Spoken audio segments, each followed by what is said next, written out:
Perdón, es que soy fotógrafo.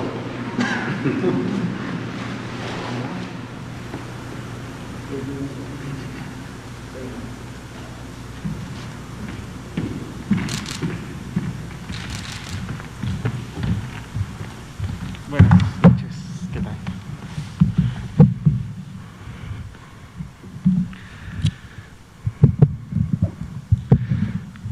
Pues muy buenas noches con todas y con todos los aquí presentes, igualmente con todas las personas que nos sintonizan desde sus domicilios o a través de sus dispositivos móviles, donde quiera que ellos estén. Bienvenidos nuevamente a una conferencia de prensa sobre COVID-19. Estamos en Palacio Nacional, transmitiendo desde la Ciudad de México. El día de hoy, como es ya costumbre, pues vamos a actualizar las estadísticas nacionales y vamos a ver cuál ha sido el comportamiento en las últimas 24 horas de la epidemia de COVID-19 en México. Pero además, el día de hoy vamos a aprovechar para retomar los mensajes y la información también sobre otra enfermedad, que es una enfermedad ya endémica en el país, es decir, la tenemos todos los años, se comporta también en muchas ocasiones de manera epidémica para ciertas regiones, ciudades, cuando se presentan este tipo de brotes y eventos. Ya hemos hablado sobre ella en el transcurso del año, pero creo que es una buena oportunidad de volver a retomar el tema, y es precisamente sobre el dengue.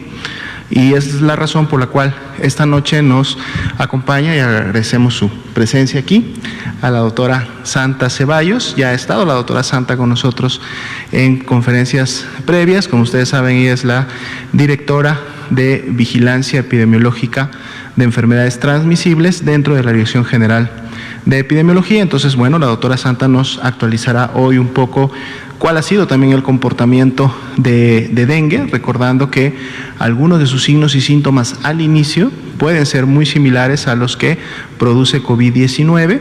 Luego sí viene una diferenciación clara en donde COVID-19 es más, como ya sabemos, una enfermedad respiratoria en sí, y el dengue tiene una afectación un poco más sistémica, pero siempre es un reto al principio, y sobre todo en lugares, en ciudades donde, como dijimos, el dengue ya es endémico, y en la temporada de lluvias, en el verano, produce brotes importantes, pues a veces poder clínicamente al inicio diferenciar entre una enfermedad y la otra, y por lo mismo dar el abordaje clínico adecuado. Pero para eso precisamente la vigilancia epidemiológica y el diagnóstico por laboratorio es el que contribuye a través de los estudios de caso y los diagnósticos confirmatorios para cada una de las enfermedades, a que también se pueda realizar esta diferenciación y por lo tanto el abordaje. Pero la doctora Santa de seguro nos hablará y profundizará mucho más en relación a este tema.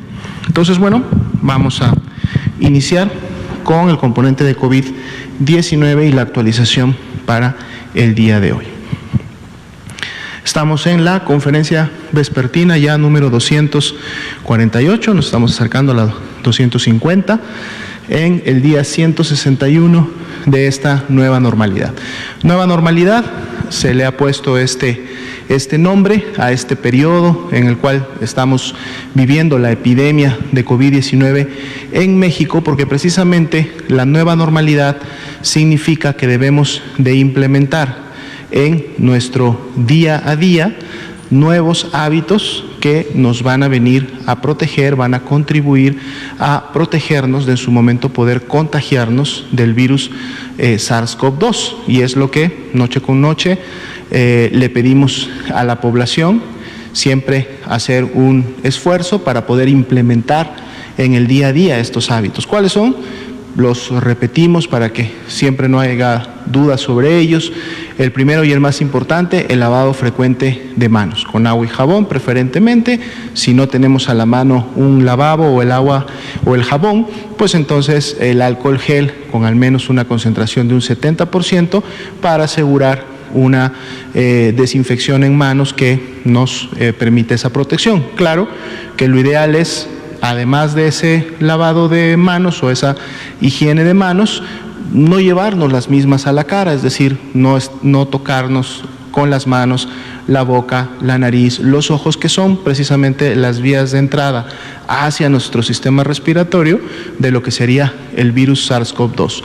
Sin embargo, dado que el principal mecanismo de transmisión del virus es precisamente de una persona enferma a una persona sana, cuando esta persona enferma estornuda, tose, libera gotas a través de sus vías respiratorias, libera gotas donde están presentes los virus. Y lo mejor que podemos hacer para eso es, uno, la sana distancia. Si yo estoy a mínimo 1.5 metros, ideal 2 metros de cualquier otra persona, voy a estar a una distancia que va a impedir que si esa persona tose o estornude, esos virus lleguen a mis vías de entrada y me pueda yo contagiar. Igualmente, si estoy en un área en donde no puedo guardar esa sana distancia o voy a realizar actividades con un conjunto de personas, el uso correcto, adecuado del cubrebocas puede en su momento disminuir y proteger el contagio. Cuando decimos el uso adecuado, precisamente hablamos del cubrebocas que debe de cubrir todas las fosas nasales y la boca, y que debemos de usarlo y mantener una limpieza constante de él, preferentemente diaria, sobre todo cuando lógicamente estamos usando estos cubrebocas que son de tela y que son los que se recomiendan para el ámbito comunitario. Los cubrebocas desechables, como su mismo nombre lo dice, nos sirven solamente para el momento o las horas en que los utilizamos, y una vez que terminamos de hacer la actividad, como su nombre lo dice, deben de ser desechados también de manera adecuada. Entonces, bueno, estas son actividades que debemos de estar implementando en el día a día y van a contribuir entonces a que podamos disminuir de manera colectiva la transmisión y por lo tanto la epidemia en México.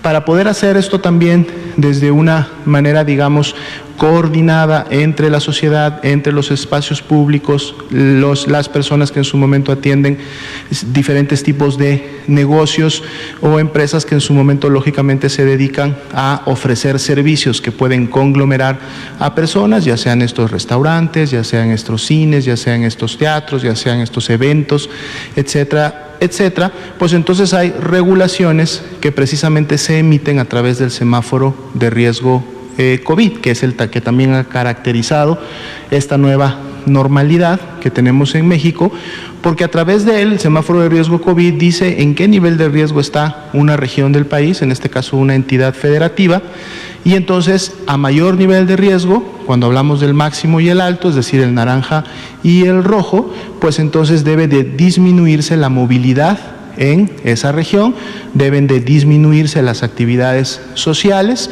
y esto lógicamente para contribuir a también disminuir en su momento el riesgo.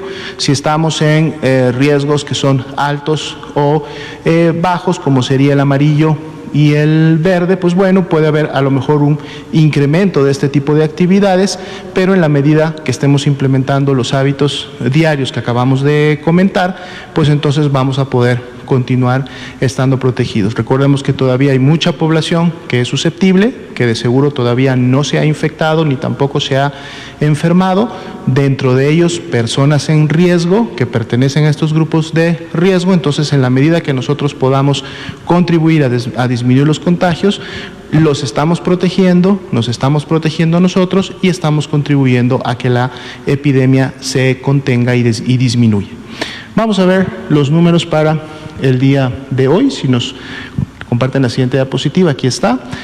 Ya el día de hoy son más de 2,5 millones de personas las que han sido estudiadas, clasificadas como casos sospechosos de COVID-19, y las encontramos precisamente distribuidas por su fecha de inicio de síntomas para cada una de las semanas epidemiológicas en esta gráfica de barras apiladas que vemos en la diapositiva. En el color verde están las personas que ya dieron negativo a la prueba para el virus SARS-CoV-2. Para el día de hoy son 1.170.161, es el 47% de este gran grupo ya fueron descartadas de tener COVID-19. Recordemos que a la par de COVID-19, del virus SARS-CoV-2 y más ahora en la temporada invernal, continúan circulando otros virus respiratorios que también producen infección respiratoria aguda o grave, y también pueden en su momento realizar que una persona tenga que acudir no solo a un servicio de atención médica, sino también posiblemente hospitalizarse por complicaciones. Uno de ellos, y el más importante, que lo hemos tenido en años previos, es precisamente la influenza, y que sabemos que en esta temporada invernal también va a tener un comportamiento importante. Pero entonces sí tenemos también identificados los grupos que están en las barras de color café claro, en los cuales sí se confirmó que es el virus SARS-CoV-2 el que produjo su infección respiratoria aguda o grave, y entonces por lo tanto son nuestros casos de COVID-19 hasta el momento confirmados, y para el día de hoy suman 961.938. Como parte de este mismo grupo, es decir, de aquellos que han sido clasificados como casos confirmados, están también las personas que lamentablemente han fallecido a consecuencia de las complicaciones de esta enfermedad, y el día de hoy el acumulado de estas defunciones es de 94.808 personas. Estamos cerrando la semana, hoy es sábado, séptimo día de la semana, estamos cerrando la semana 45. Estamos cerrando la 45, por eso el día de mañana, domingo, empezaremos ya a ver la columna de la semana 44. Pero para efectos de la gráfica, la semana 43, que es 2 semanas atrás, estaría cerrando con este porcentaje de positividad del 40%, que son 2 puntos porcentuales menos a los que cerramos hace una semana, cuando cerró la 42 con 42%, y es precisamente la caída que vemos en la curva de color naranja, que es el comportamiento del porcentaje de positividad durante la epidemia en México, que tiene esa caída que estamos viendo entre la 42 y la 43. Mañana que veamos la semana 44, veremos cómo continúa este comportamiento de la positividad, del porcentaje de positividad. Veamos la siguiente diapositiva. Aquí actualizamos los casos estimados, todos los que ya son confirmados, más una proporción que obtenemos de multiplicar el porcentaje de positividad sobre los casos que todavía no tienen un resultado o están esperando una clasificación. Y entonces para el día de hoy estimamos que de todo el grupo registrado en el sistema, en la herramienta informática, en el CISBER, pues 1.118.335 personas que están en este sistema ya serían casos confirmados de COVID-19, por eso decimos que son casos estimados. Y podemos ver su comportamiento precisamente en la curva de color azul claro, que para las últimas 2 semanas graficadas, que son la 42 y la 43, el día de hoy y para esta semana sería pues un incremento de un más 6%. Como vemos, tenemos algunas semanas en las cuales hemos vuelto a tener una tendencia ascendente en la presentación de estos casos, todavía no en la magnitud que se tuvo, lógicamente, el primer acme o el primer pico epidémico a nivel nacional, pero mañana que abramos la semana 44 veremos si esta tendencia o este incremento se mantiene o podemos tener algún cambio favorable. Para efectos de los casos activos, que son aquellas personas que iniciaron con signos y síntomas en los últimos 14 días, por eso decimos conforman la epidemia activa en México, sigue en 5%, se ha estado moviendo entre 4 y 5% prácticamente en los últimos 2 meses de lo que llevamos de la epidemia, recordando que para el día de hoy ya son más de 710,000 las personas que se han recuperado de la enfermedad también de COVID-19. En la siguiente diapositiva podemos ver la actualización para efectos de la mortalidad, este grupo que ya habíamos comentado que lamentablemente falleció. Cerramos la semana 43 con un incremento de más 14% en relación a la semana 42. Estas son 349 defunciones en función del número total, y es precisamente el comportamiento que estamos viendo en la curva de color rosa oscuro, que integra todos los grupos de defunciones, incluyen los confirmados, pero también aquellas que están esperando un resultado o están esperando su clasificación, su dictaminación clínica epidemiológica, entonces es la mayor expectativa que pudiéramos tener de un incremento. Y en base, como hemos estado también dando seguimiento a la semana que más defunciones tuvimos, todavía se mantiene una disminución para la semana 43 de un menos 47%. El día de mañana igualmente veremos la semana 44 y entonces podremos identificar cómo continúa el comportamiento de las defunciones en México. Veamos ahora la ocupación hospitalaria.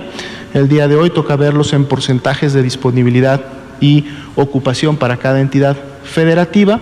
Ya veníamos viendo que en las últimas 2 semanas, precisamente el estado de Chihuahua y ahora el estado de Durango, si recuerdan el día de ayer actualizamos semáforo de riesgo COVID y tenemos ya también al estado de Durango en un nivel de riesgo máximo que es de color rojo, y son precisamente las 2 entidades que tendrían la mayor ocupación hospitalaria al corte de ayer a la medianoche. Chihuahua lo venía teniendo ya en las últimas 2 semanas, ha logrado estabilizar, había llegado a tener hasta un 88% de ocupación en sus camas generales, el día de hoy es de 86%, y en la medida de que continúe la reconversión y expansión hospitalaria, este número podrá estar siendo controlado en relación a su ascenso, o inclusive pudiéramos esperar ver una disminución en los siguientes días. Le sigue precisamente Durango con un 75%, 5% arriba de este nivel de seguridad del que siempre hemos hablado de un 70%. También se están llevando a cabo acciones de reconversión y expansión en los mismos, y bueno, con porcentajes más bajos, pero aún por encima del 50%, tendríamos a Coahuila, a Nuevo León, Aguascalientes y a la Ciudad de México. Después, todas las demás entidades federativas tienen 39% o menos de ocupación, lo que les da también porcentajes de disponibilidad tan altos como arriba del 70%. La media nacional es la misma del día de ayer, 33%, no hemos tenido cambios. Y en la siguiente y última diapositiva, que nos actualiza las camas con ventilador para los pacientes más graves, los pacientes críticos que requieren de este apoyo y del equipo especializado que a su vez lo maneja, pues tenemos también a Chihuahua con un 62%, que también esto ha venido disminuyendo ya en los últimos días, y con 50 o más por ciento Aguascalientes y Zacatecas. Después, todas las demás 29 entidades federativas tienen al menos un 50% de disponibilidad, y bueno, estados en donde ya hemos visto que la epidemia tiene un comportamiento basal, donde ha mostrado evidencia de control prácticamente ya en las últimas semanas o meses inclusive, como Campeche, como Chiapas, como Quintana Roo, Yucatán, Nayarit, que están con los porcentajes de disponibilidad inclusive de un 90% o más. Entonces, bueno, esta es la información y la actualización para esta noche. Le recordamos a la población que la epidemia de COVID-19 en México continúa activa. Estamos iniciando la temporada invernal. Esta se va a extender todavía hasta marzo, principios de abril del próximo año, y son en los meses de diciembre, enero y febrero cuando tenemos la mayor circulación de virus respiratorios. Ahora va a ser o se va a integrar a esta circulación SARS-CoV-2 que produce COVID-19, pero también estará de seguro presente la influenza estacional, que también conlleva a enfermedad grave, en su momento hospitalizaciones y muerte. Sin embargo, recordemos que para influenza y sobre todo para los grupos de riesgo se tiene y se dispone de una vacuna. Ayer presentábamos los avances de la vacuna y nos mostraba que todavía hay mucha vacuna disponible, sobre todo para los grupos de riesgo. Entonces, invitar a la población que acudan a los centros de salud, a las diferentes unidades de todas las instituciones a demandar la vacuna. Esta es gratuita para todos y colocársela. Recordemos, esto es muy importante, que dentro de influenza tenemos un grupo de riesgo que todavía no se ha identificado para efectos de COVID, pero que para influenza sí es importante, que son los menores de 5 años. Los pequeñines de 5 años. Pero la importancia con ellos es que los pequeñines menores de 5 años no pueden ir solos a solicitar la vacuna. Son sus padres, son sus tutores, son las personas adultas que están a cargo de ellos los que tienen que llevarlos a demandar la vacuna. Entonces no olvidemos a este grupo de pequeños. Un llamado a todos los padres que tienen hijos, hijas menores de 5 años y mayores de 6 meses al menos, por favor no olviden llevarlos a sus centros de salud, unidades más cercanas, y pedir que les coloquen la vacuna, porque también son un grupo de riesgo importante para influenza. Bien, vamos a dar entonces el tiempo a la doctora Ceballos para que nos informe en relación al dengue en México. Gracias.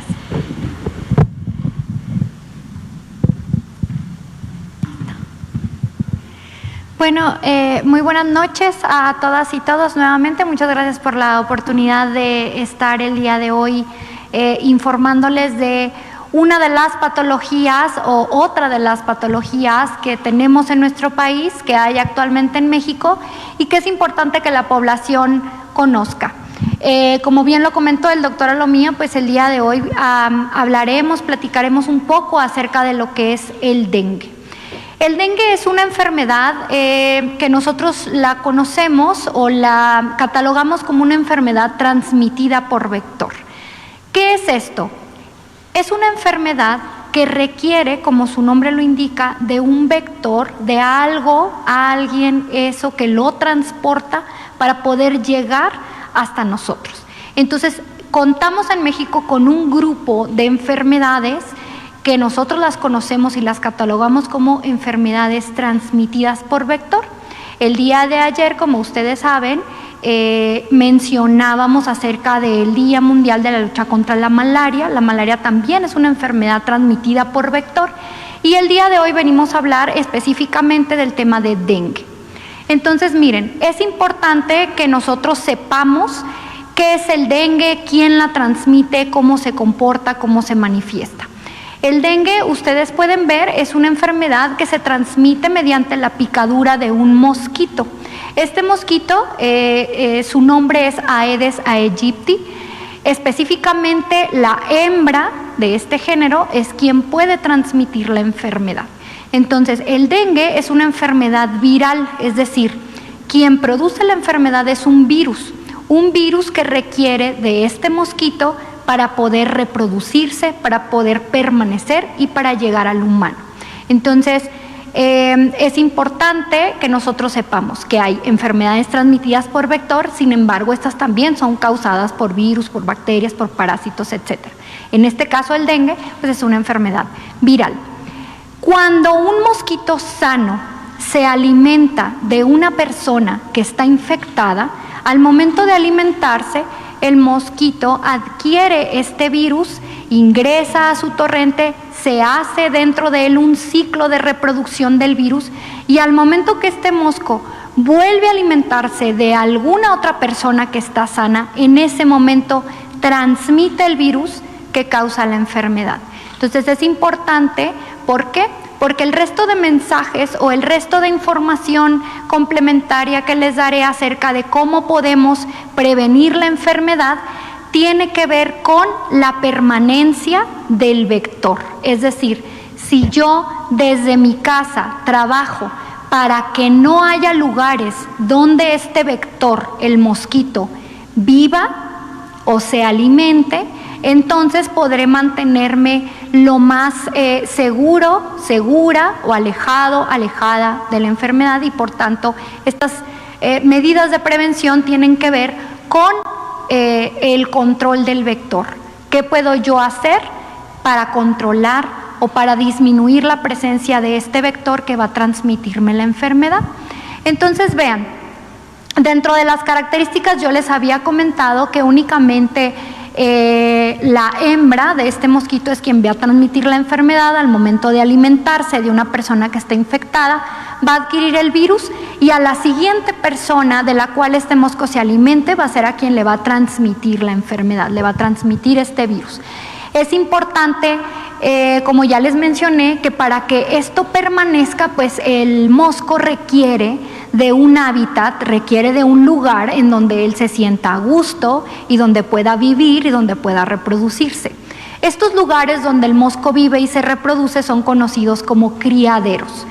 ¿Cuáles pueden ser criaderos? Los criaderos son específicamente lugares en donde nosotros podemos identificar agua limpia, esto es muy importante, agua limpia y estancada.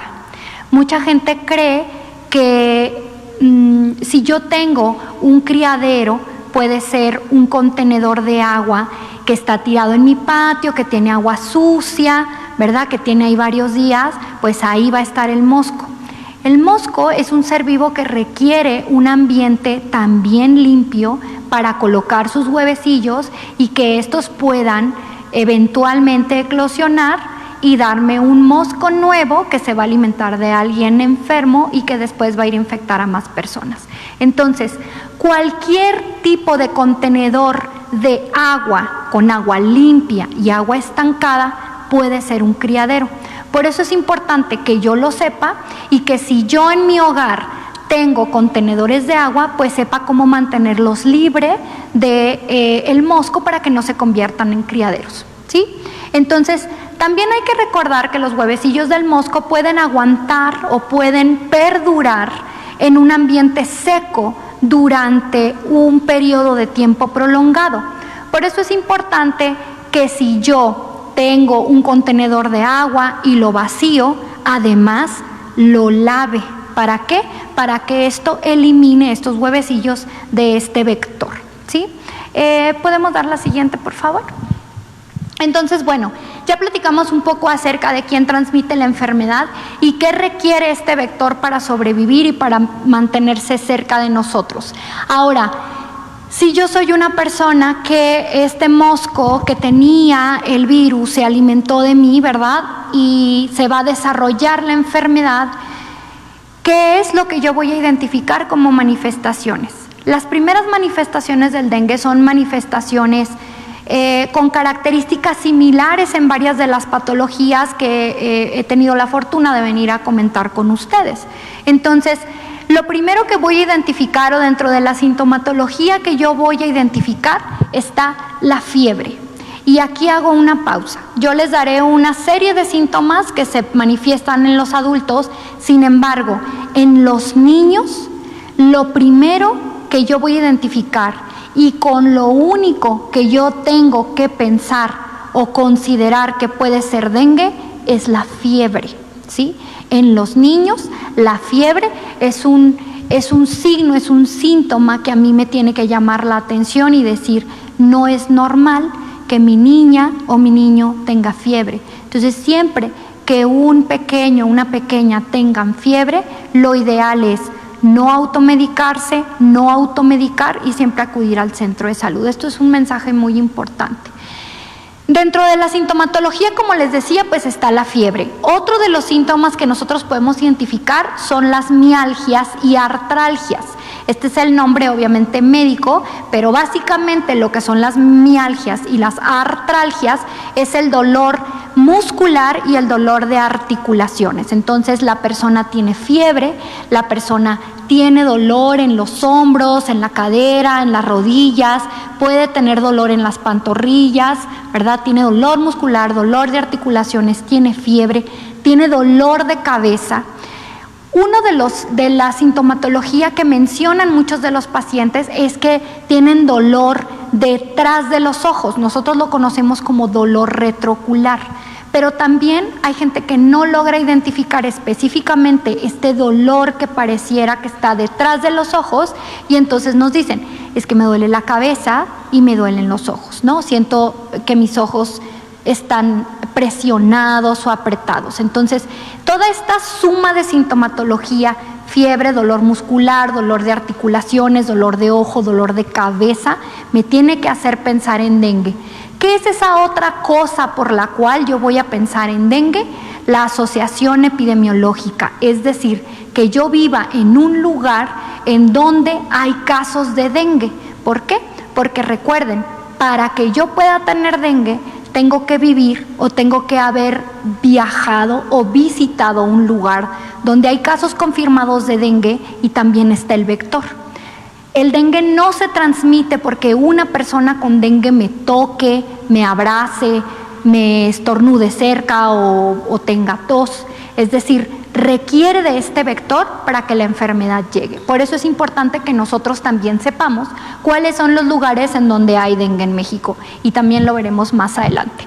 Ahora, otro punto importante de dengue, ya dijimos cuál es la sintomatología básica, pero es que hay ciertos signos de alarma en dengue, y estos signos de alarma tienen que ver con la fisiopatología de la enfermedad, es decir, qué causa la enfermedad al interior de mi cuerpo y qué órganos está dañando, y esas van a ser las manifestaciones que yo voy a tener.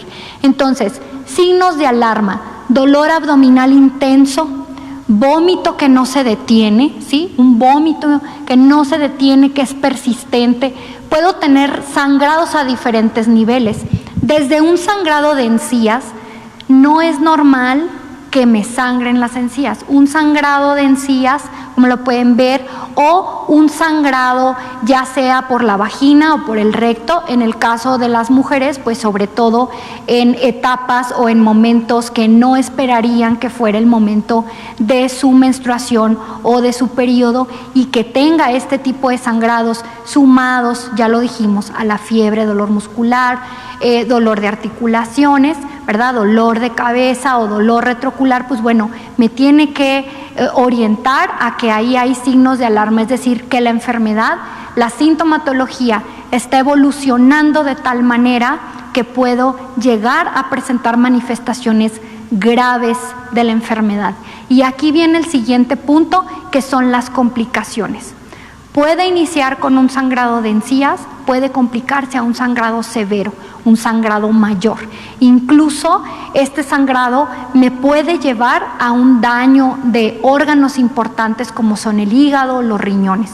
Entonces, muchas veces, ¿qué es lo que nos manifiesta la gente? Lo que coloquialmente la gente nos dice: pues es que fíjese que traigo una hinchazón de las piernas, ¿no? Mis piernas están muy inflamadas o estoy reteniendo líquidos. Todo esto a mí, señor, señora en casa, me tiene que llamar la atención. Si yo vivo o viajé a un lugar donde sabemos que hay dengue, donde existe el vector, y tengo estas manifestaciones, puedo tener dengue. Entonces, recuerden, no automedicarse y acudir a su centro de salud para que nos hagan las pruebas para diagnóstico. El diagnóstico, ¿quién lo va a hacer? Personal de salud. Sí, eso es importante. Y todo esto pues requiere que me hagan un interrogatorio y que yo pueda transmitirle al médico, a la médico, qué es lo que siento, qué me pasó, a dónde viajé, cuándo iniciaron mis manifestaciones, para poder llegar a un diagnóstico adecuado. Recordemos entonces, en menores de 5 años, solamente con fiebre, yo tengo que solicitar atención médica, independientemente que sea dengue, que sea sarampión o que sea cualquier otra de las enfermedades que ya hemos venido a comentar con ustedes. Todos y todas estamos en riesgo de enfermar. No hay algo que me proteja, es decir, no es que porque soy mujer no me va a dar dengue, no es porque es hombre no le va a dar dengue, no es porque es un bebé no le va a dar dengue. Entonces recuerden, todas estas enfermedades que nosotros hemos mencionado con ustedes a lo largo de diversas conferencias existen en México, y todos los mexicanos estamos en riesgo si no tenemos las medidas preventivas y también si no sabemos identificar las enfermedades. Entonces miren, el dengue, ya comentaba el doctor Alomía, que es una enfermedad que tiene muchos años en nuestro país, pero que tiene un comportamiento cíclico.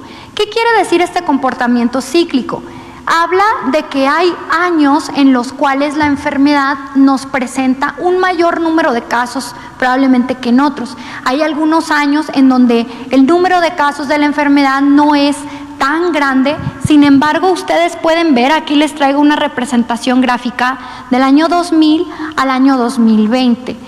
Y podemos ver cómo durante todos los años nosotros vemos estas barras como en color dorado o color café, no sé cómo las vean ustedes en casa, y luego tenemos otras barras en color amarillo o en color más claro.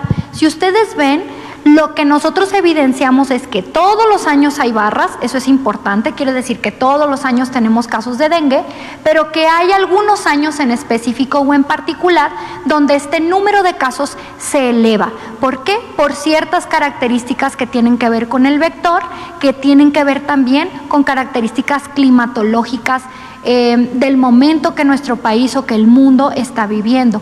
Es decir, el vector también requiere de ciertas condiciones climatológicas climatológicas para poder vivir a gusto, para poder desarrollarse y estar entre nosotros. Al vector le gusta vivir cerca de los humanos porque se alimentan de nosotros. Le gusta vivir cerca de los humanos y le gusta vivir dentro de nuestras casas porque ahí estamos nosotros. Entonces esto es importante que ustedes lo sepan. Todos estos vectores viven alrededor de nuestras casas o dentro de ellas. Por eso es importante también que los conozcamos y que podamos identificarlos. Siguiente, por favor. Entonces, vean, acabamos nosotros de presentarles cómo a través de los años, pues siempre tenemos casos de dengue. Y este año, ¿cómo estamos?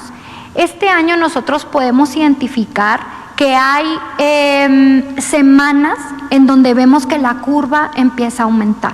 Yo les decía que el dengue tiene un comportamiento cíclico y esto no habla nada más de los años en particular, sino también dentro del año, de las estaciones del año y de las condiciones climatológicas de nuestro país que propician que haya meses del año donde los casos de dengue aumentan. ¿Por qué aumentan los casos de dengue?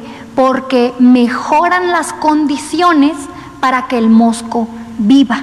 Entonces ustedes pueden identificar cómo nosotros vemos que siempre a final de año, por los meses de julio, agosto, septiembre, octubre, noviembre, podemos ver un incremento de la curva y posteriormente en noviembre, diciembre, enero, la curva baja nuevamente. Esto es porque las condiciones climatológicas, es decir, cuando nosotros tenemos una temporada de lluvia, aumenta el dengue. Cuando nosotros tenemos una temporada calurosa, aumenta el dengue. Cuando nosotros tenemos bajas temperaturas, disminuye. ¿Por qué? Porque el vector no tiene condiciones propicias para vivir, para sobrevivir. Al no haber vector, no transmite la enfermedad. ¿Sí? Esto es importante y lo vamos a ver también más adelante en las siguientes gráficas. Ustedes pueden ver en este mapa que tenemos colores verdes, colores rojos, colores dorados y tenemos adentro unos números, 1, 2, 3 y 4. Existen 4 variantes del virus del dengue. Esto es importante también saberlo. ¿Por qué?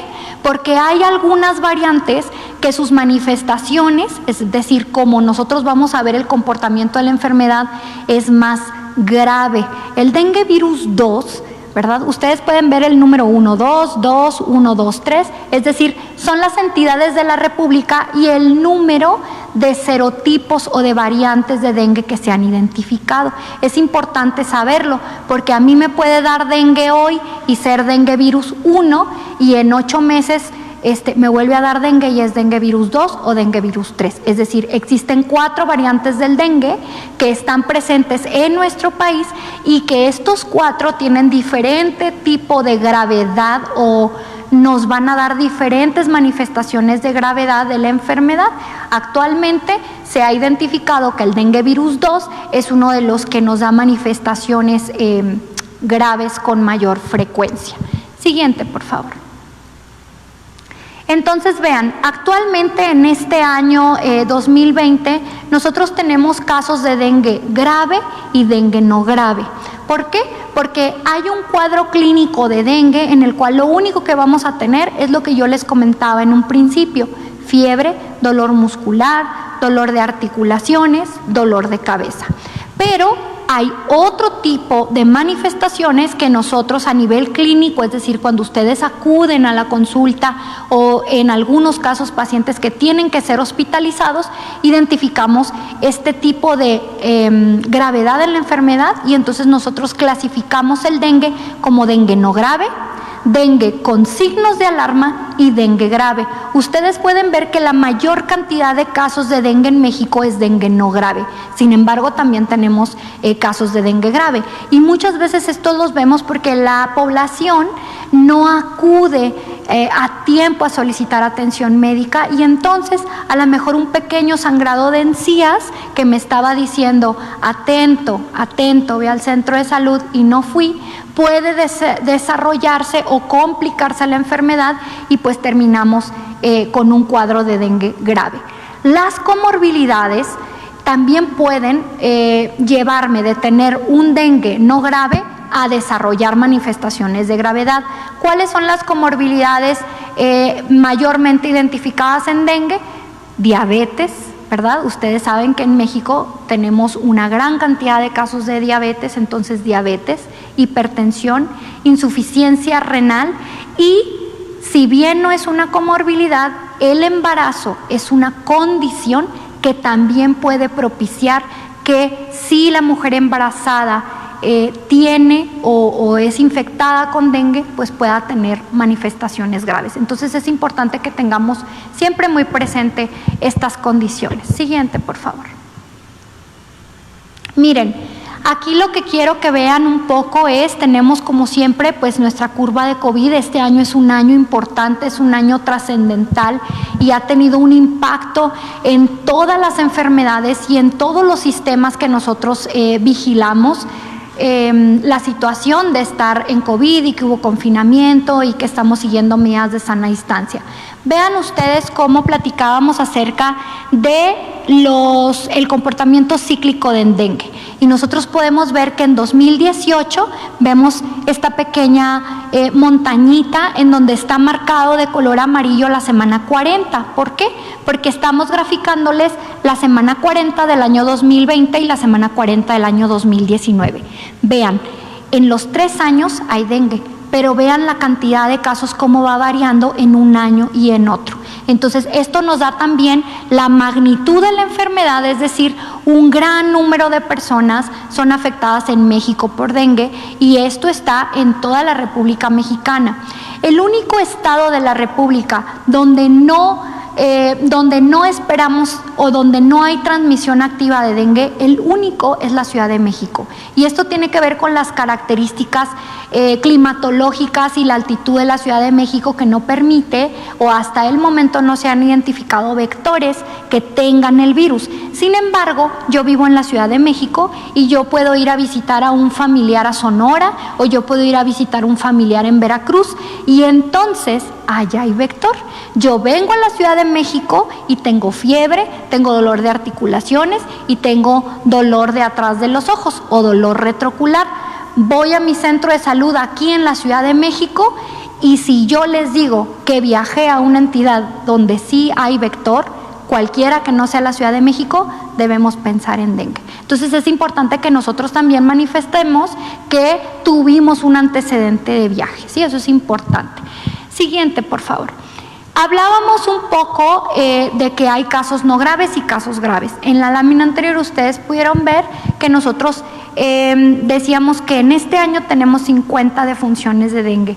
Todos los casos o todas las defunciones por dengue pasan por un proceso de dictaminación por un grupo de expertos que analizan todas las características de la enfermedad para definir si la persona efectivamente fue el dengue que la llevó al desenlace de su vida, es decir, que causó la defunción. Entonces es importante que ustedes sepan, cada vez que ustedes vean datos publicados de defunciones por dengue, que todas estas defunciones pasaron por un proceso de dictaminación que no es más que una revisión detallada por un grupo amplio de expertos de todo el sector que revisan cada uno de estos casos que tienen en su certificado de defunción que fallecieron por dengue. Entonces, ya hablamos un poco de todo este proceso de la vigilancia, ¿no? El hecho de que yo les diga, aquí están los casos y se comportan así, pues es porque tenemos un sistema de vigilancia que se encarga de captar toda la información referente a los casos. Capta el número de veces que una persona puede enfermar, qué personas enferman, de qué grupo de edad, etcétera. Pero hay otro componente sumamente importante y es el componente del programa de prevención y control. En este caso, ustedes saben que yo ya les comenté que el dengue es una enfermedad que se transmite por un vector. Entonces es importante contar con las herramientas para el control vectorial. Ustedes saben, el doctor Ruy López Ridaura, él es el director de Senaprece, ha estado con nosotros y con ustedes muchas veces, y en Senaprece está el programa de control vectorial, ¿no? Entonces, ¿qué es lo que hace este programa? Este programa tiene una serie de estrategias que involucran diferentes componentes en México. Involucra la participación comunitaria, involucra la participación del sector público y privado, involucra desde la parte epidemiológica el manejo integrado del vector para prevenir y para controlar la proliferación de este vector, involucra la parte de atención médica del paciente, es decir, una persona con dengue tiene un tratamiento particular para que esta enfermedad no desarrolle sintomatología de gravedad. Entonces, todo esto se ve en este programa de control, de prevención y control, que involucra también un componente vectorial.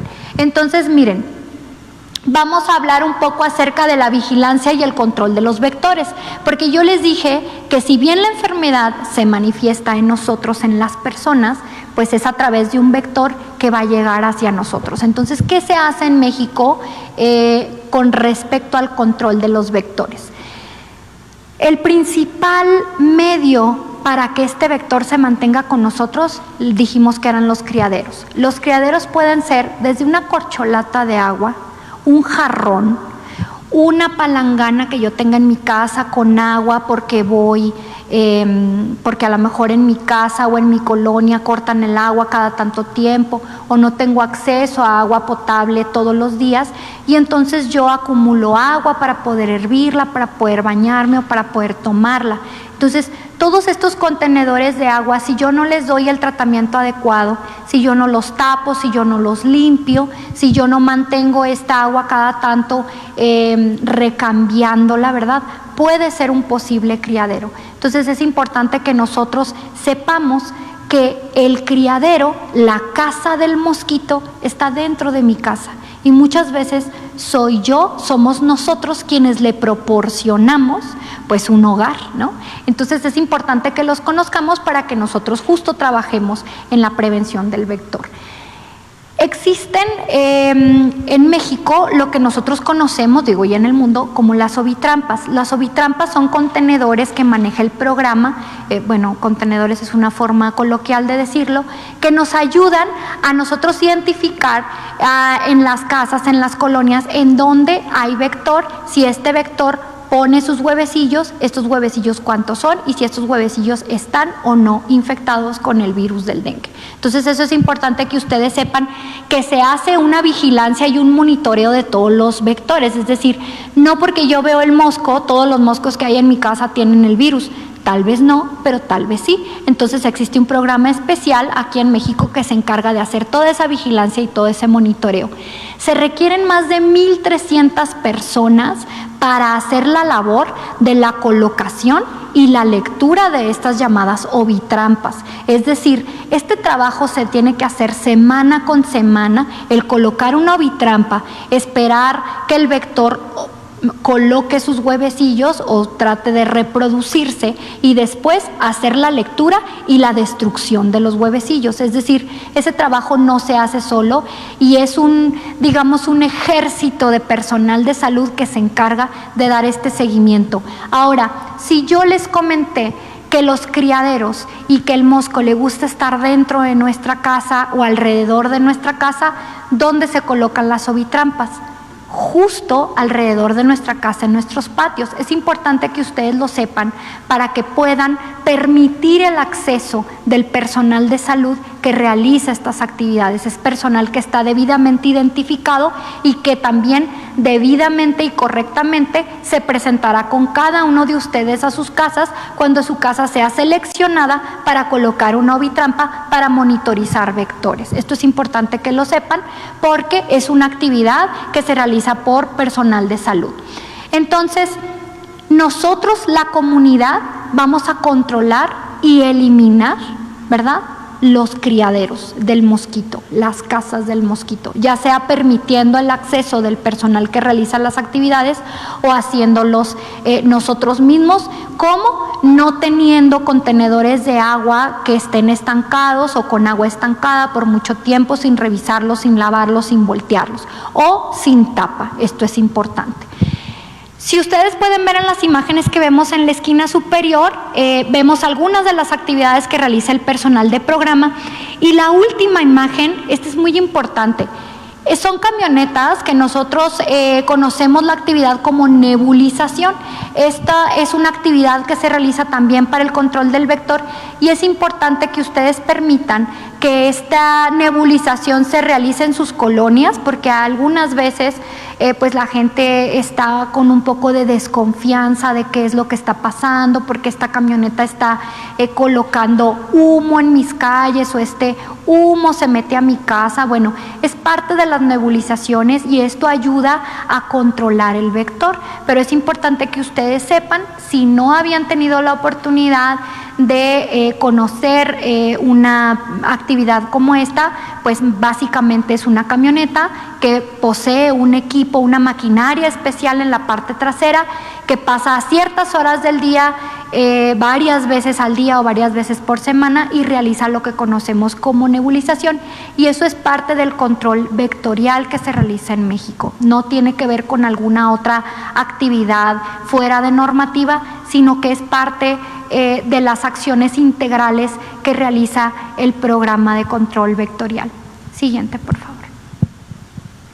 Y pues hablando del medio ambiente, el control del dengue va a requerir que nosotros sobre todo trabajemos en que no existan los criaderos. Entonces esto tiene que hablarnos o nos habla de acción comunitaria, de la intercomunicación también con nuestra parte de los municipios, de los gobiernos, para identificar si nosotros, digamos, en algún parque, en algún panteón, en nuestro peridomicilio, es decir, alrededor de nuestra casa, nosotros identificamos que hay actividades que se pueden realizar para disminuir o para eliminar los criaderos, pues tenemos que trabajar todos en conjunto para llegar a ello.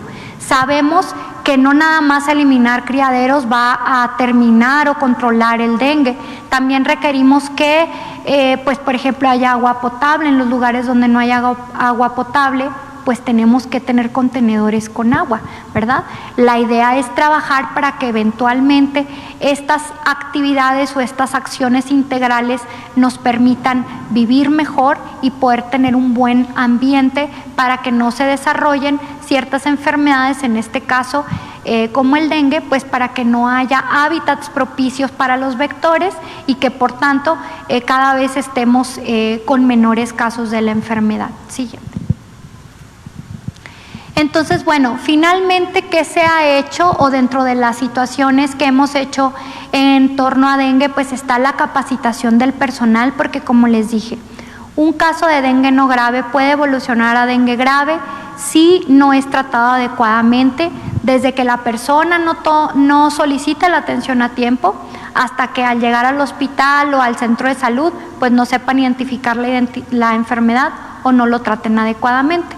Entonces se han hecho muchos cursos de capacitación. El último curso de capacitación involucró a personal de OPS, se capacitó, como ustedes pueden ver, a más de 10,000 médicos en México para la adecuada atención del dengue. Entonces nosotros mantenemos una capacitación constante de todo el personal de salud y pues creo que este tipo de espacios como la conferencia que tenemos el día de hoy nos permite también capacitar e informar a la gente. Esto es muy importante. La gente debe de conocer la enfermedad, debe conocer la sintomatología y debe saber que muchos de nosotros, todos nosotros podemos hacer una labor muy importante para mantenernos seguros y libres de muchas enfermedades, entre ellas el dengue. Siguiente. Y pues bueno, finalmente, como les comenté, ¿qué actividades podemos hacer al interior de nuestras viviendas? Miren, podemos barrer para eliminar cualquier tipo de basura que pueda acumular agua, eliminar maleza, que también muchas veces debajo de la maleza hay agua limpia y estancada que puede ser un criadero. Nosotros podemos ordenar todos los objetos en la casa, como les dije, verificar que no haya ahí estancamiento de agua donde puede reproducirse el mosco o colocar los huevecillos para que eventualmente pues haya el vector dentro de mi casa.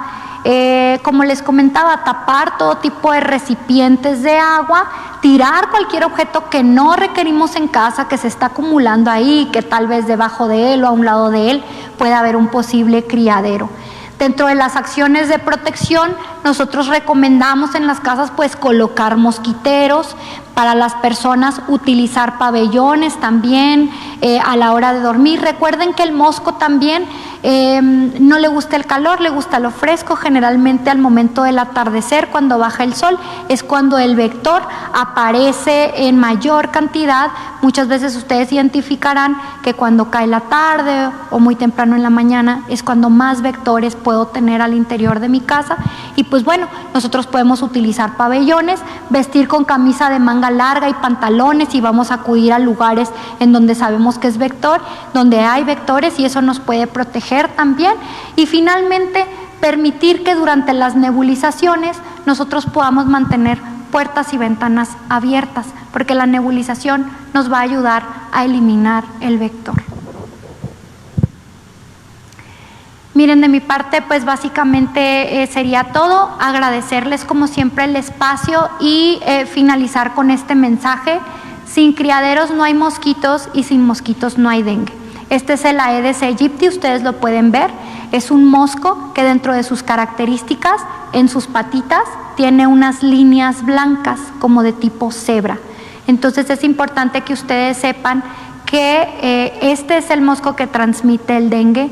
Transmite otras enfermedades también, como el virus del Zika o el chikungunya, que probablemente hablemos más adelante de estos temas. Y si no, en la página de la Secretaría de Salud ustedes pueden consultar muchísima información acerca de la vigilancia y del control de todos estos vectores para prevenir todas las enfermedades.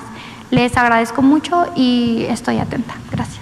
Muchas gracias, doctora Santa Ceballos, directora de Vigilancia Epidemiológica de Enfermedades Transmisibles. Como ustedes pueden ver, tanto en COVID como en dengue, hay actividades de prevención que podemos llevar a cabo para evitar la transmisión y el contagio de estas enfermedades. Algunas, lógicamente, las debe de implementar y poner en acción los diferentes niveles del gobierno, pero hay otras que ustedes identifican que son muy importantes, que es responsabilidad de cada uno de nosotros como ciudadanos ponerlas en práctica si queremos llegar al control de la enfermedad. La suma de los esfuerzos del gobierno y de la sociedad son los que pueden finalmente contribuir a tener en control estas epidemias. Pasemos entonces ahora a preguntas y respuestas, por favor. Buenas noches. Hola, buenas noches, Arturo Contreras de Pie de Página. Tengo varias preguntas. Por ejemplo, sobre las pruebas que se aprobaron ayer, mencionaron que se van a dar capacitaciones en los laboratorios que las van a aplicar. Entonces, a ver si estos laboratorios que van a estar aplicando estas pruebas rápidas van a integrarse al sistema de la red IRAG, ¿no?, para llevar el conteo de las personas que dan positivo.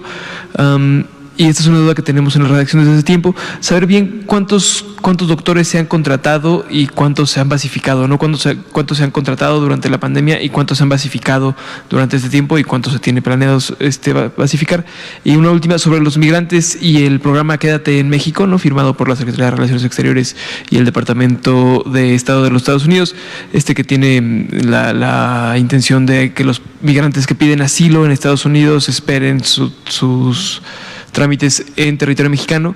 Pues saber si tienen registro de cuántas personas que están esperando estos trámites tienen COVID, ¿no?, o se han registrado muertes por este caso. Lo pregunto porque estos es los casos de la gente que espera principalmente en la frontera, ¿no?, y están en campamentos en situaciones de hacinamiento, sin muchos servicios de salubridad y mucho menos servicios de salud. Entonces, saber cómo se puede atender a estas personas. Gracias. Claro que sí. Si gusta, empezamos por la última pregunta. De hecho, en coordinación con la Secretaría del Trabajo y precisamente la Secretaría de Relaciones Exteriores, se instalaron ya desde fines del año pasado estos centros integrales precisamente para poder acoger y mantener a estas personas mientras están esperando sus trámites migratorios. Son áreas que en su momento se reconvirtieron y se adecuaron tanto para el albergue de personas únicas como de familias que en su momento pudieran estar requiriendo. En su momento nos tocó visitar, por ejemplo, el de Tijuana, pero sabemos que también hay otros en Ciudad Juárez y en otras ciudades de la frontera, y la Secretaría de Salud colabora con estas instituciones y con este programa a través precisamente de las jurisdicciones sanitarias, llevando los componentes de consulta médica, todos los programas preventivos, detecciones y todo aquello que en su momento la Secretaría de Salud Salud ofrece en sus unidades o en sus centros médicos o unidades familiares. El Instituto Mexicano del Seguro Social también ha contribuido con recursos, tanto de insumos, medicamentos y personal, recurso humano, para este tipo de actividades. La vigilancia epidemiológica, por lo tanto, también se aplica en todos estos centros. La vigilancia epidemiológica, por lo tanto, identifica también a casos sospechosos de COVID y entonces procede a realizar el estudio correspondiente y a clasificarlos. Lo que sí no integra el estudio epidemiológico es el lugar en el cual se encuentran, en este caso, albergados en esta situación de migrante. Es decir, el estudio epidemiológico registra que la persona se identificó como migrante o se identificó como parte de esta población, pero no identifica exactamente el albergue, el lugar con el nombre correspondiente. Entonces, la estadística que nosotros tenemos, al menos a nivel de la Dirección General de Epidemiología, nos ayuda a identificar el 100% de la población migrante que fue o caso sospechoso y que posteriormente se convirtió también en caso confirmado, pero no tenemos en este momento por lo menos una distribución por lugares en donde esto se encuentra. Podemos hacer sinergia, sí, con precisamente la Secretaría de Relaciones Exteriores, el Instituto Nacional de Migración de la Secretaría de Gobernación, como para a través de los censos que ellos realizan en un momento determinado, porque esto es un censo además que se da en lo local, es decir, las unidades y el personal médico que contribuyen el día a día a realizar las revisiones, deja los registros correspondientes y emite la estadística en cada uno de estos centros. Entonces, las entidades federativas pudieran, sí, en un momento determinado, a través de la revisión y análisis de estos registros, poder identificarnos con mayor exactitud los números que, por ejemplo, estarían específicamente para el programa Quédate en México, pero tendría que ser una revisión muy focalizada y en donde tendrían que participar pues al menos las entidades federativas que están en esta zona, ¿no? No es un dato que lo tengamos a nivel central en alguna base específica y que pudiéramos tener la estadística como tal.